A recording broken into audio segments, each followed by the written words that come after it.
Definiu-se ontem que o Bolsonaro terá 22 ministérios, são 7 a mais do que ele próprio tinha prometido ao longo da campanha e em mais de uma ocasião. Acho até que depois de eleito ele manifestou o desejo de ficar com 22 ministérios. Hoje, uma coisa do gênero.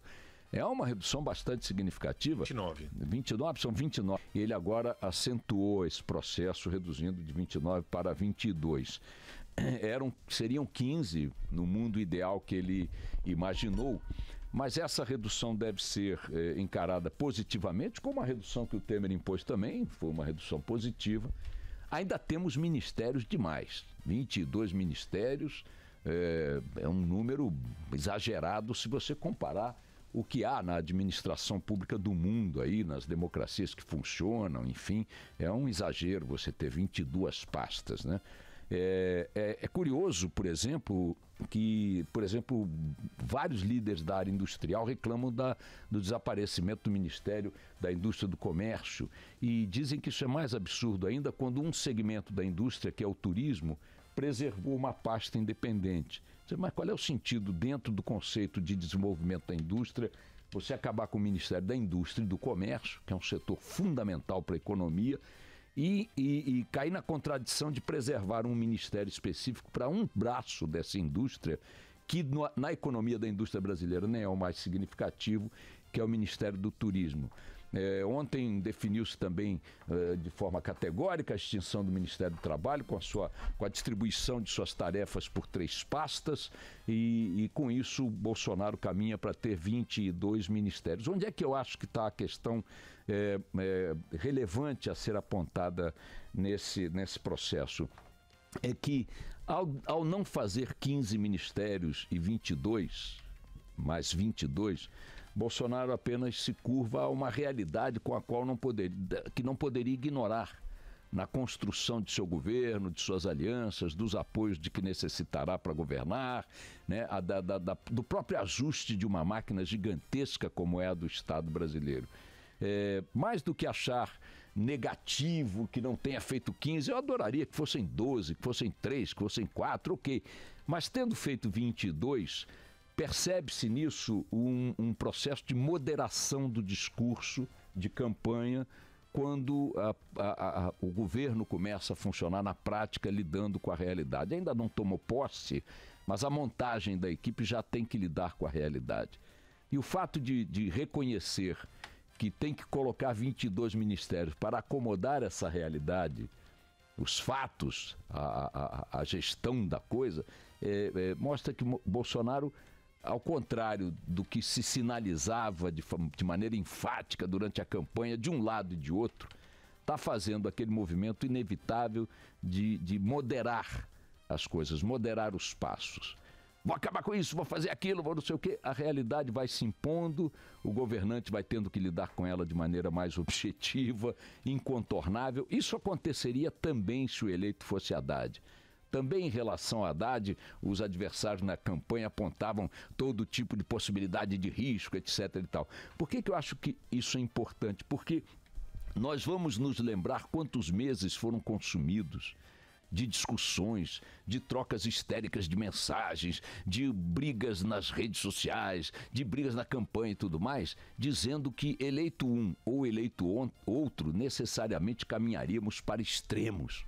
Haveria carnificina nas ruas, perseguição às minorias, destruição de conquistas, blá, blá, blá, blá, blá, blá, blá, blá. Está aí a conformação do ministério, contrariando o próprio desejo, o próprio discurso do candidato eleito, demonstrando que a realidade se impõe a eles, seja qual for o sonho que eles tenham tido numa noite de verão.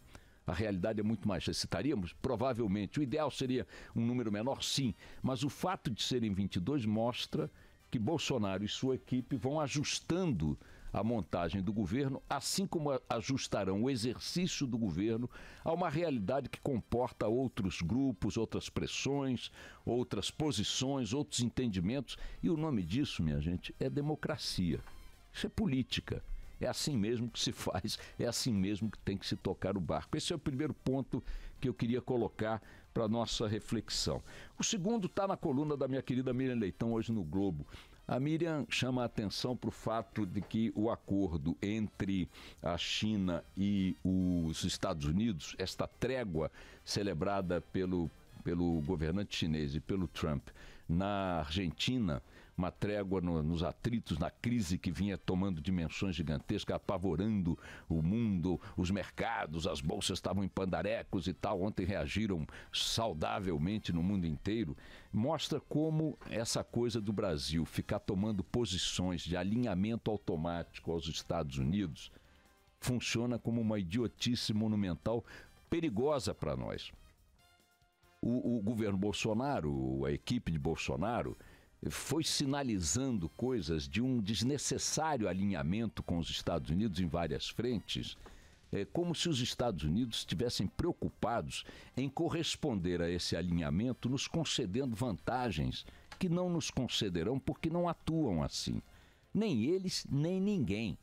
No jogo internacional valem os interesses concretos, valem as coisas objetivas.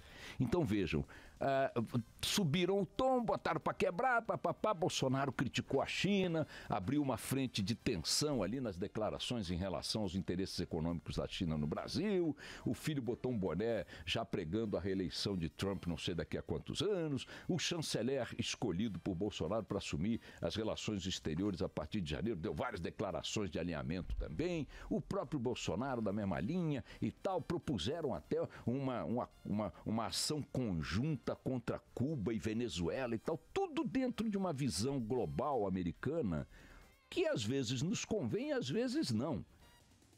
Às vezes nos convém e às vezes não. O que diz a Miriam Leitão? A Miriam Leitão diz o seguinte: somos competidores dos Estados Unidos, por exemplo, no mercado da soja. Por causa da subida de tom entre Washington e Pequim, nós vendemos 30% mais de soja para o mercado chinês em 2018. Ou seja, interessa para nós que o americano quebre a cara no mercado chinês no que diz respeito a áreas nas quais nós competimos com os americanos.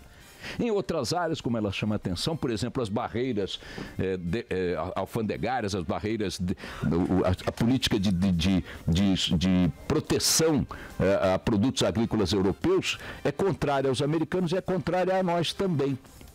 Portanto, em algumas áreas nos interessa estar ao lado dos Estados Unidos, em outras não. No que diz respeito, por exemplo, à política do aço, as siderúrgicas brasileiras tomaram a sobretaxa americana, entubaram, tiveram que entubar. Ele aliviou essa sobretaxa para outros, as quais havia imposto o mesmo tipo de castigo, e para o Brasil não. Deu uma amenizada, mas manteve uma sobretaxa. Então, há áreas em que os Estados Unidos são nossos grandes amigos, há áreas em que eles são nossos grandes concorrentes. E o alinhamento automático, essa coisa sabugenta de ficar achando que tem que se aliar aos Estados Unidos porque são os Estados Unidos, é uma bobagem. Chama a atenção a colunista do Globo, a diplomacia americana é profissional. A nossa costumava ser, é verdade. A diplomacia brasileira tem um histórico de profissionalismo, Itamaraty tem um quadro de uma qualidade indiscutível, de grandes profissionais, grandes agentes de Estado, né? Que sempre foi a marca do Itamaraty. O pragmatismo, né? A equidistância em relação a tensões, e até mesmo durante o regime militar, algumas ações da diplomacia brasileira foram bastante afirmativas da nossa autonomia, da nossa independência, mesmo tendo um regime militar francamente de direita, francamente anti-esquerda, francamente alinhado às questões da liderança americana no plano global, mas quando chegava a hora ali de definir coisas que nos interessavam, não veio com essa conversa não, você lá e eu aqui. E ela lembra desse passado dizendo, nossa diplomacia costumava ser tão profissional quanto a americana. E diz, tudo o que o Brasil não precisa é repetir erros diplomáticos do PT. Só que no sentido inverso. Qual tem sido a crítica, ou qual foi a crítica sistemática de Bolsonaro, com razão, à condução diplomática da era petista? De que ela era feita com viés ideológico. Corretíssimo. É importante não repetir esse erro no outro extremo. Adotar o viés ideológico para um alinhamento tão improdutivo, arriscado e pouco inteligente quanto foi o do PT, focado no campo da esquerda. Então, os dados estão aí. Bastou que os Estados Unidos dentro do pragmatismo que lhe convém, sentar-se à mesa com os chineses para baixar o tom da brigalhada entre os grandalhões, para que o pequenininho quebrasse a cara, no mínimo agora, no mercado da soja, como previram ontem vários analistas. Teve reportagem no Jornal da Band projetando dificuldades para os exportadores de soja. Neste momento, os Estados Unidos, que são o principal concorrente do Brasil no mercado global da soja, estão negociando a sua safra. Para os americanos foi sensacional essa queda de tensão com os chineses. A nossa safra começa a ser negociada em seguida. O mercado vai estar 30% menor. Vale a pena botar bonezinho para agradar o grandalhão, quando você sabe que em briga de grandalhão o pequeno apanha dos dois lados? Tá claro que não. Toca o barco.